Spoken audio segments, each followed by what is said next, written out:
उदय Prasad Kushwaha, PGT economics, RK +2 high school Manika. आज आप लोग को अर्थशास्त्र विषय में अर्थव्यवस्था की केंद्रीय समस्याओं के बारे में बताएंगे। जैसा कि आप लोग जानते हैं कि कोई भी जो अर्थव्यवस्था होती है उसमें वस्तुओं का उत्पादन किया जाता है, उसका विनिमय किया जाता है, उसके बाद उसका उपभोग किया जाता है।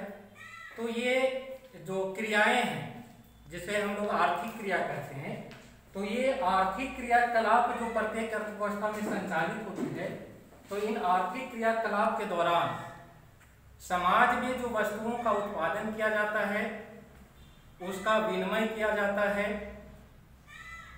इसके दौरान संसाधनों की कमी का सामना करना पड़ता है। चाहे व्यक्तिगत स्तर पर आप देखें तो वहां पर भी जो हमारी जो आमदनी होती है, जितनी हमारी आमदनी है, उससे आमदनी के जितनी आमदनी है उससे हमारा जो खर्च होता है वो ज्यादा आगे बढ़ता है। तो खर्च और आमदनी ये दोनों के बीच में तालमेल बैठाना पड़ता है। हमारी आमदनी कम है, खर्च ज्यादा है। उसी तरह अर्थव्यवस्था में क्या होती है कि जितना देश की आमदनी है, समाज की जितनी आमदनी है, उससे ज्यादा उसके पास खर्च का ब्यौरा है। तो वहां पर हम लोग क्या करते हैं, चयन करते हैं।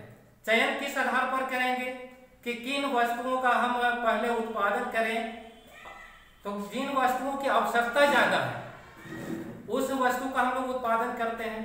जिसका डिमांड कम है, जिसकी आवश्यकता कम है, उसका हम लोग क्या करते हैं, उत्पादन बाद में करते हैं या उसको इग्नोर कर देते हैं, नकार देते हैं। उसी तरह उसकी मात्रा फिर निर्धारित होती है। ऐसा नहीं कि किसी भी वस्तु का हम जितना चाहे उतना मात्रा का उत्पादन कर लें, क्योंकि संसाधन सीमित हैं।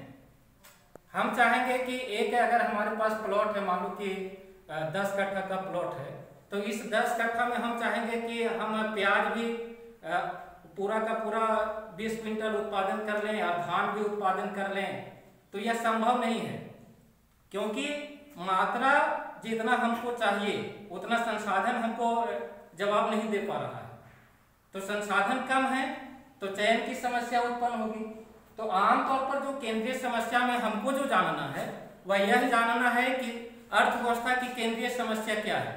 तो पहला जो केंद्रीय समस्या है वह केंद्रीय समस्या यह है कि किन वस्तुओं का उत्पादन किया जाए। इसका यह मतलब हुआ कि समाज को किन वस्तुओं की आवश्यकता है। फिर उसके बाद उसी में जो समस्याएं आती है वह समस्या यह आती है कि जिन वस्तुओं का उत्पादन किया जाए उसकी मात्रा क्या हो। उसके बाद दूसरा जो महत्वपूर्ण समस्या है वह है कि वस्तुओं का जो उत्पादन किया जाए वह कैसे किया जाए।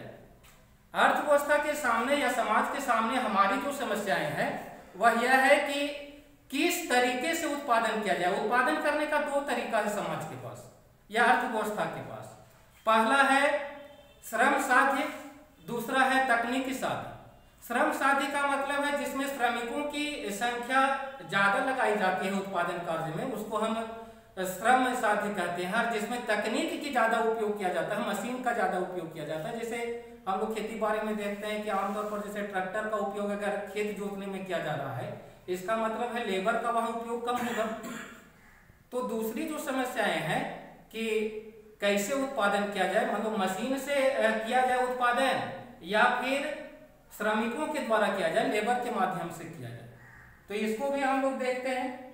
तीसरा जो समस्या है वह है कि उत्पादन किसके लिए किया जाए। किसके लिए का मतलब है कि जो उत्पादन कार्य में जो लोग लगे, उत्पादन कार्य में